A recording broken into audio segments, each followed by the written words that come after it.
علیکم ورحمۃ اللہ وبرکاتہ۔ بسم اللہ الرحمن الرحیم۔ اللہم صلی علی محمد وعلی آل محمد کما صلیت علی ابراہیم وعلی آل ابراہیم انک حمید مجید۔ اللہم بارک علی محمد وعلی آل محمد کما بارکت علی ابراہیم وعلی آل ابراہیم انک حمید مجید۔ باب المنثورات والملح۔ عن النواس بن سمعان رضی اللہ عنہ قال ذکر رسول اللہ صلی اللہ علیہ وسلم الدجال ذات غداة فخفض فيه ورفع حتى ظنناه في طائفة النخل فلما رحنا إليه عرف ذلك فينا فقال ما شأنكم؟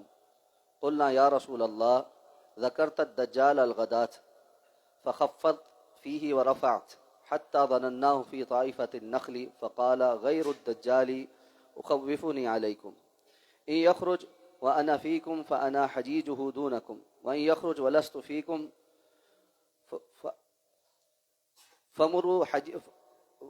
وإن يخرج ولست فيكم فامرؤ حجيج نفسه والله خلیفتی على كل مسلم۔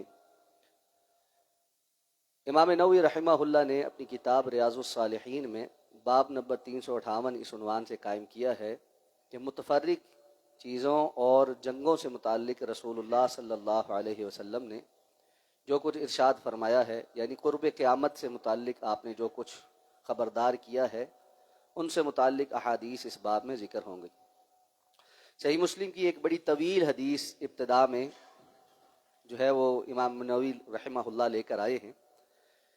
حضرت نواس بن سمعان رضی اللہ تعالیٰ عنہ فرماتے ہیں کہ رسول اللہ صلی اللہ علیہ وسلم نے ایک دن ہمارے سامنے دجال کا ذکر کیا، اور آپ نے گفتگو کے دوران کبھی اپنی آواز کو اونچا کیا، کبھی نیچا کیا، یعنی اس انداز میں اس کا تذکرہ کیا کہ ہمیں ایسا محسوس ہوا کہ گویا یہ ابھی ہمارے پیچھے کھجوروں کے جھنڈ کے اندر وہ آ چکا ہے۔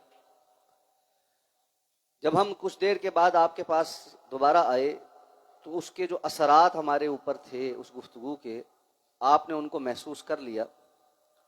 تو کہا کہ کیا ہوا تمہیں؟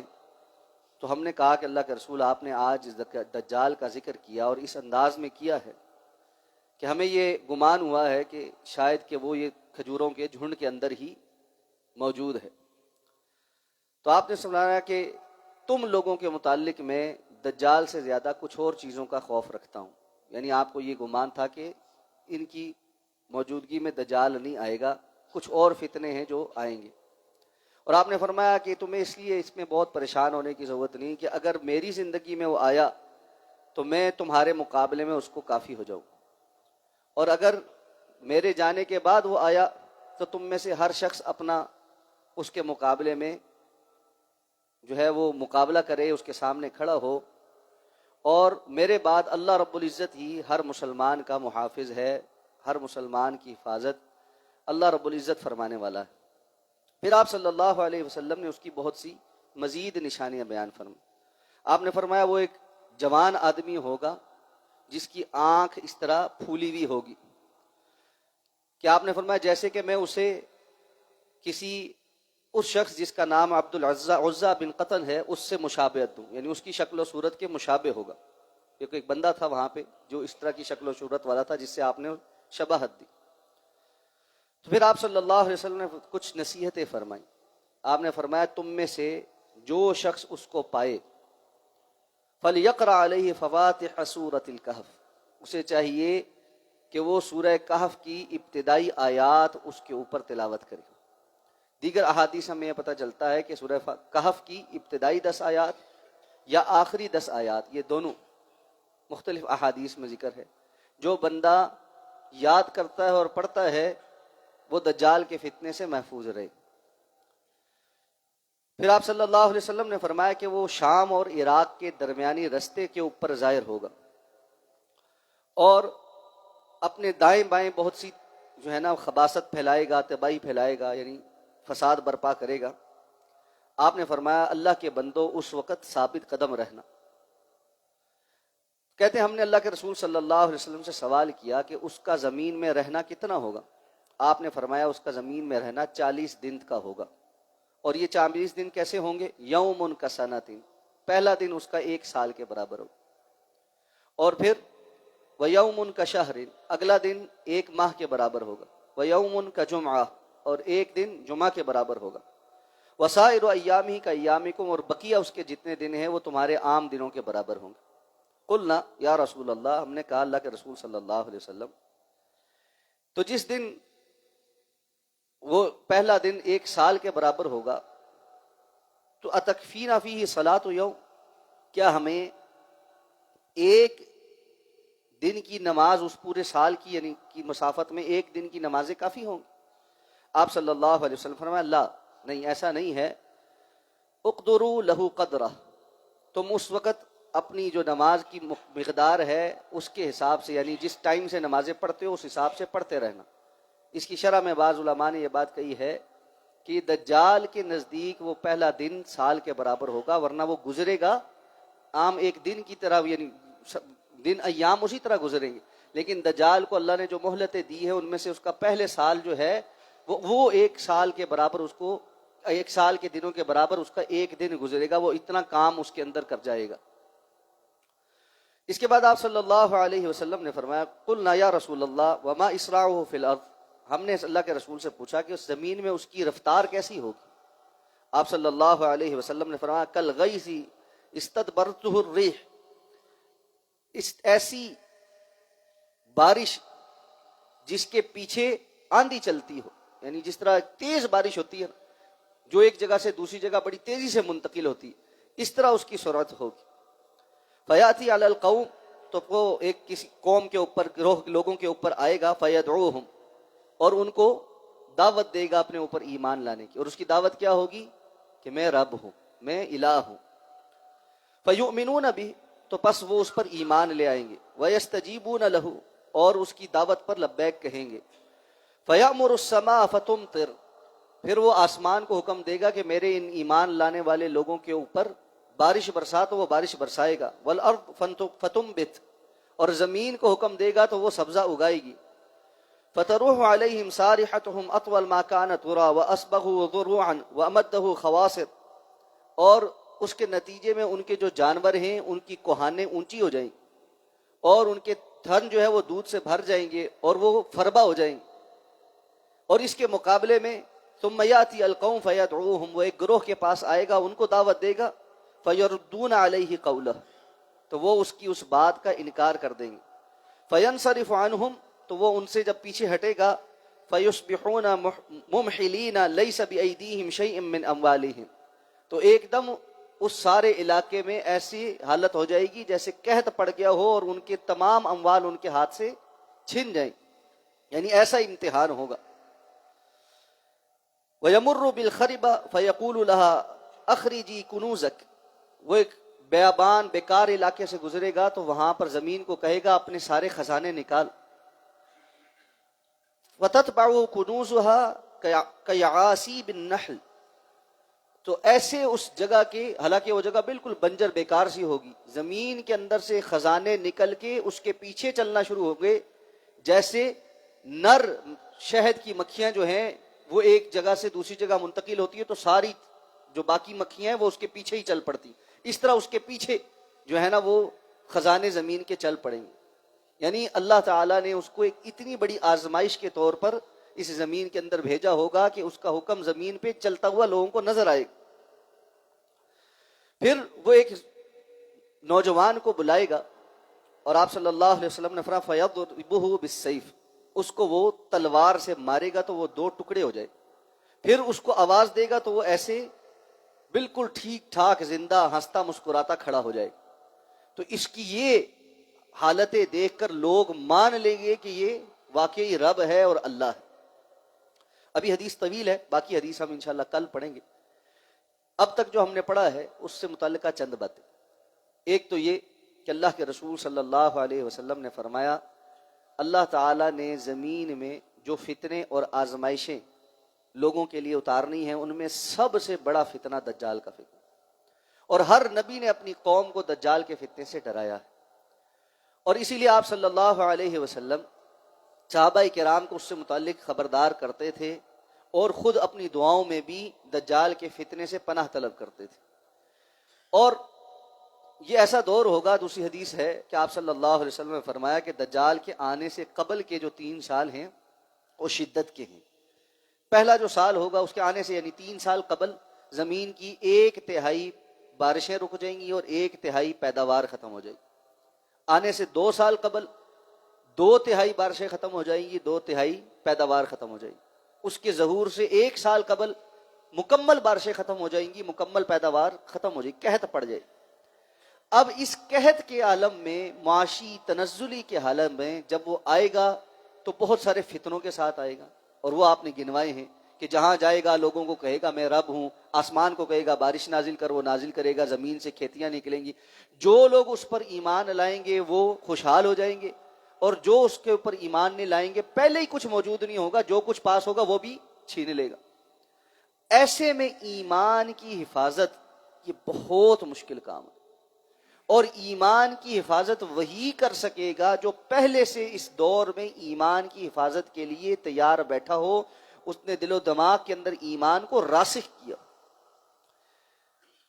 یہ بات ذہن میں رکھ لیجئے کہ اللہ کے رسول صلی اللہ علیہ وسلم نے دجال کے فتنے کو قبر کے سوالوں سے مشابہت دی کہ جس طرح قبر میں سوال کا جو وقت ہوگا نا، اس طرح ہی دجال کا فتنے کا جو ہے نا صورتحال۔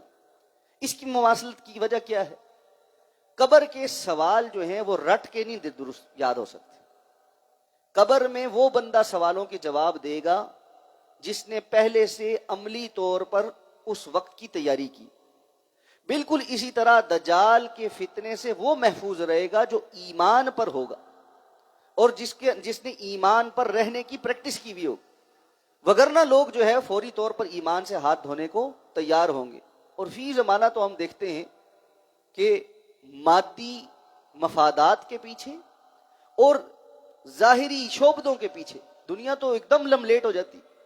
یعنی پاکستان کے اندر اگر آپ بات کریں تو وہ لوگ جو کسی قسم کی کوئی کرامات یا شعبدے بھی نہیں رکھتے، صرف قصے کہانیاں لوگوں نے مشہور کی ہوئی، لوگ تو ان کے جا کر مزاروں کے گندے غلیظ پلید پانی پینے کے لیے تیار ہو جاتے ہیں کہ جی یہ شفا کا جو ہے نا حاصل ہوتی ہے اس پانی سے۔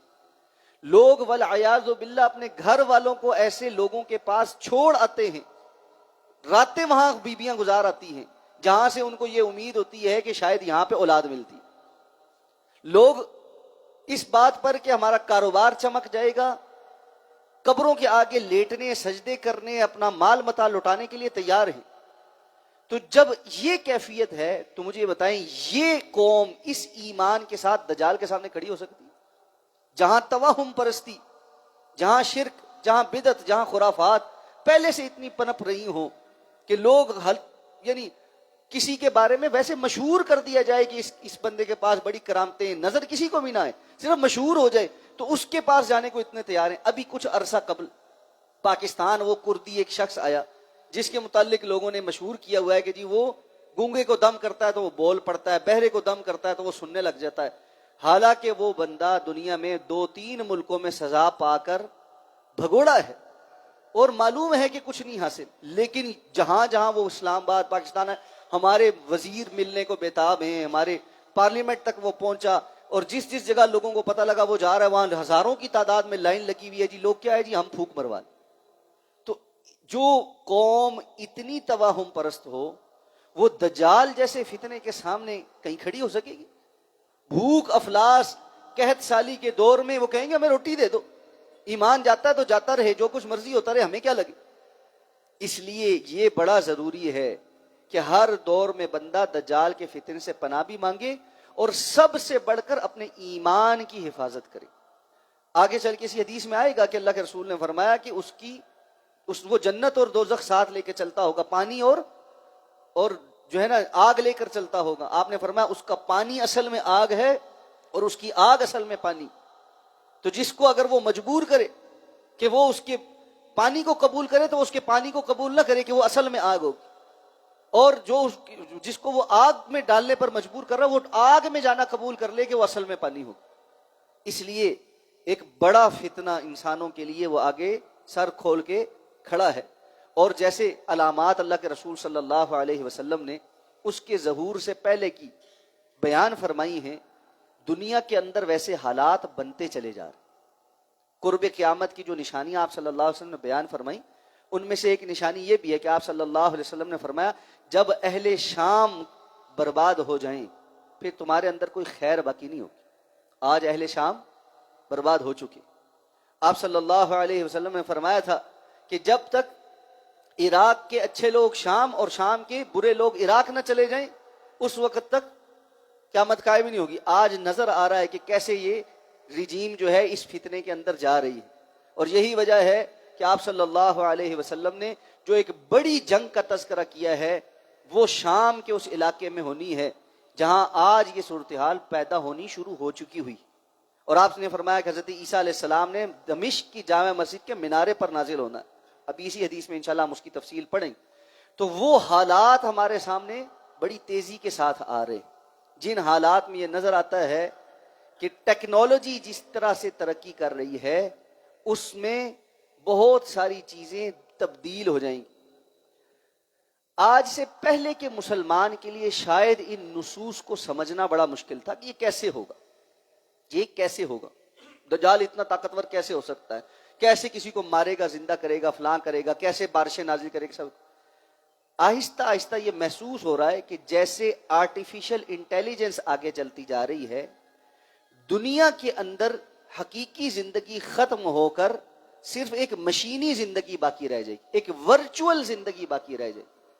آج ہم کہتے ہیں نا ورچوئل یونیورسٹی، آج ہم کہتے ہیں ورچوئل کانسرٹ فلاں.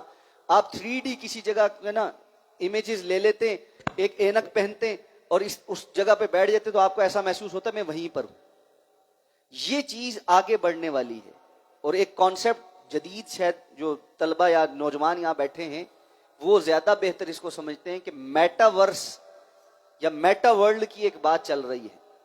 یہ جو فیس بک ہے اس کے بانی اور اس سے متعلقہ جو کمپنی ہے وہ اگلی ایک نئی چیز لانچ کر رہی، اور وہ چیز اس کو سادہ لفظوں میں اگر میں آپ کو بتاؤں تو وہ یہ ہوگا کہ ہم سب اپنی اصل زندگی کی محنت کو چھوڑ کر کسی ایک مشین کے اوپر شفٹ ہو جائیں جہاں پر ہم اپنی مرضی کی اپنی ایک پرسنالٹی ڈیولپ کر سکیں اور اپنی مرضی کی ایک کمیونٹی کے اندر رہ سکیں. جس طرح آج ہم فیس بک پہ دوست بناتے ہیں اور ان کے ساتھ انٹریکٹ کرتے ہیں، کوئی دنیا میں کسی جگہ بیٹھا ہے میرا دوست ہے، کوئی دوسری جگہ بیٹھا ہے میرا دوست ہے، بجائے اس کے کہ میں ان کے ساتھ صرف ایک ایپلیکیشن کی دوستی بنا کے جی رہا ہوں، میں اپنے آپ کو ایک ایسی مصنوعی دنیا کے اندر لے جاؤں جہاں پر اسی طرح ڈیجیٹل کرنسی کے ذریعے مال خریدا جائے گا، چیزیں لی جائیں گی، اور ایسے حالات پیدا ہو جائیں گے کہ انسان کے جسم کی جو ضروریات ہیں وہ اسی مشینز کے ذریعے وائٹامنز اور مختلف چیزوں سے اس تک پہنچیں، اور وہ اس ورچوئل زندگی کی جتنی بھی لذتیں ان کو بھی اپنے جسم پہ محسوس کر سکے. یعنی وہ ورچوئل زندگی میں کچھ کھائے گا اس کو اس کا ذائقہ محسوس ہوگا، لیکن جتنا مرضی جنک فوڈ کھائے گا اس کے جسم کو اس سے کوئی نقصان نہیں پہنچے گا، کہ حقیقت میں وہ اندر نہیں جا رہا، حقیقت میں اس مشین میں لگا ہوا ایک کیپسول یا اس کے اندر لگے ہوئے وائٹامنز اور جو انگریڈینٹس ہیں وہ انسان کو زندہ رکھے ہوئے ہوں گے. اور اسی طرح وہ جو بھی عمل کرے گا جس بھی جگہ پہ ورچولی جا رہا ہوگا وہاں اس کو باقاعدہ طور پہ فیل کر سکے گا. اگر ایسی کوئی صورتحال پیدا ہو جاتی ہے تو پھر آپ مجھے بتائیں اس کو اگر کنٹرول کرتا ہے دجال، اور آپ کی جو ورچوئل زندگی ہے وہاں پر آپ جو خریدتے ہیں یا جو نہیں خریدتے اور وہ حالات ایسے بن جاتے ہیں تو کیا یہ کنٹرولیبل ہوگا یا نہیں ہوگا؟ یقیناً ہوگا. واللہ اعلم، اللہ رب العزت زیادہ بہتر جانتے ہیں کہ اس کی متعین تصویر کیا ہوگی، کیا صورتحال ہوگی. لیکن دنیا ایک عجیب سے پیٹرن پر پہنچ چکی ہے جہاں آج سے 100 سال پہلے کے لوگ کچھ باتوں کا تصور نہیں کر سکتے تھے. آج جو چیزیں موجود، یعنی 100 سال پہلے کا انسان اس بات کا تصور نہیں کر سکتا تھا کہ دنیا میں کسی دوسرے خطے میں بیٹھا ہوا بندہ یہاں بیٹھے ہوئے ایک چھوٹی سی ڈیوائس کے اوپر میں اس کو دیکھ بھی سکوں گا، اسی وقت سن بھی سکوں. کبھی یہ تصور موجود نہیں تھا. میری بات کروڑوں لوگوں تک ایک دم سے اس ڈیوائس کے ذریعے پہنچ جائے گی. 100 سال پہلے کوئی تصور موجود نہیں تھا، لیکن آج موجود ہے. 400-500 سال پہلے یہ تصور نہیں تھا انسان اڑ سکے گا، آج موجود ہے. ایسے بہت سی چیزیں آئندہ آنے والی ہیں جو شاید ہمارے ایکسپوجر نہ ہونے کی وجہ سے ہمیں سمجھ نہیں آتی کہ کیسے ہوگا، لیکن اللہ کے رسول صلی اللہ علیہ وسلم بتلا کر گئے ہیں کہ ایسا ہوگا. اس لیے اہم بات یہ ہے کہ ایمان کی مضبوطی اور ایمان کی سلامتی کے لیے انسان کوشاں رہے. اور ایمان کی مضبوطی اور سلامتی صرف اور صرف اس حالت میں ہے کہ بندہ اللہ کے ساتھ جڑ کر رہے اور اللہ کے بتائے ہوئے احکامات پر عمل کرے. اللہ ہمیں سمجھ کر عمل کرنے کی توفیق عطا فرمائے. سبحانک اللہم و بحمدک، نشہد ان لا الہ الا انت، نستغفرک.